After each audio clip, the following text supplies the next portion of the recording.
నిలిచిన మా ఆడబిడ్డలకు అన్నదమ్ములందరికీ ముందుగా మా సీనియర్ నాయకులందరికీ గౌరవ శాసనసభ్యులు గౌరవ శాసన మండలి సభ్యులు గౌరవ పార్లమెంట్ సభ్యులు గౌరవనీయులైన మాజీ శాసనసభ్యులు ఇంకా రాష్ట్ర స్థాయి నాయకులు వివిధ కార్పొరేషన్ల చైర్మన్లు హైదరాబాద్ నగర నాయకులు మా కార్పొరేటర్లు పేరు పేరున అందరికీ ముందుగా హృదయపూర్వకంగా ధన్యవాదాలు.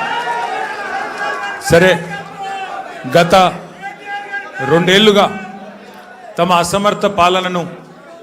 అసమర్థ పరిపాలన వైఫల్యాల నుండి ప్రజల దృష్టి మరల్చడానికి ఒకటి తర్వాత ఒకటి ఏవైతే కొన్ని కాలక్షేప కథా చిత్రాలు నడుపుతూ ఉన్నారో ఆ కాలక్షేప కథా చిత్రాల్లో భాగంగా పరంపరలో భాగంగా ఇవాళ నాకు కూడా ఏదో నోటీసులు ఇచ్చి టెలిఫోన్ ట్యాపింగ్ మీద ఏదో విచారణ చేస్తామని చెప్పి పోలీస్ శాఖ వాళ్ళు పిలవడం జరిగింది.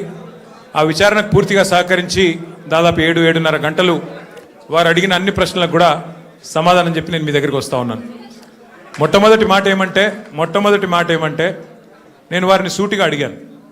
గత 2 సంవత్సరాలుగా మీరు ఈ విచారణ కొనసాగిస్తూ ఉన్నారు.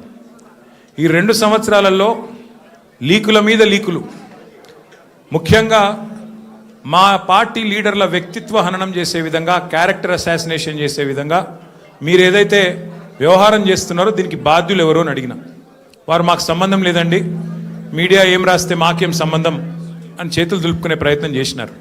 వారిని నేను సూటిగా అడిగాను, మీరు గత 2 సంవత్సరాలుగా మీరు ప్రతిసారి విచారణ పేరిట లేకపోతే ఏదో ఒక లీక్ ఇవ్వడము, లేదా విచారణకు పిలవకపోయినా ఏదో జరిగింది అంటూ మీరు లీక్ ఇవ్వడం, తెల్లారి హెడ్లైన్ కావడం, దానివల్ల ప్రజలు మరి నిజం అనుకొని భ్రమించే కొన్ని పరిస్థితులు వచ్చినాయి. ఇది మంచిది కాదు అని చెప్పిన వారిని సూటిగా అడిగిన నేను. మీరు అంటా ఉన్నారు, పేపర్లు రాస్తూ ఉన్నాయి, కొన్ని యూట్యూబ్ ఛానళ్ళు మరి ఇష్టం వచ్చినట్టు మాట్లాడుతున్నారు. కొంతమంది చాలా నా మాట అనడానికి నాకే సిగ్గు ఉంది. కొంతమంది హీరోయిన్లను వీళ్ళేదో ట్యాప్ చేసి బెదిరించి ఇష్టం వచ్చినట్టుగా వాళ్ళు ఏదైతే అడ్డగోలు వ్యాఖ్యానాలు రాసినారో ఇది వాస్తవం అయితే నా ముందు పెట్టండి, చెప్పండి ఎవరికి అట్లా జరిగింది దయచేసి చెప్పండి అని చెప్పాను. అనగానే అక్కడున్న అధికారి గారు లేదండి అది కరెక్ట్ కాదు, మేము ఆల్రెడీ మీడియాకి చెప్పాం కదా అన్నారు. నేను అన్నది ఏంటంటే, అయ్యా మరి మీరు కరెక్ట్ కాదు అని మీరు చెప్పిందేమో ఎక్కడో ఇంతంత వస్తుంది, మరి ఇష్టం వచ్చినట్టు మీరు ఇన్ని రోజులు నడిపిన కథనాలకు ఎవరు బాధ్యులు? మా కుటుంబాలకు, మాకు కలిగిన క్షోభకు, మా వ్యక్తిత్వ హననానికి ఎవరు బాధ్యులు? ఈ లీకులు మీరు నిరోధించలేరని అడిగిన.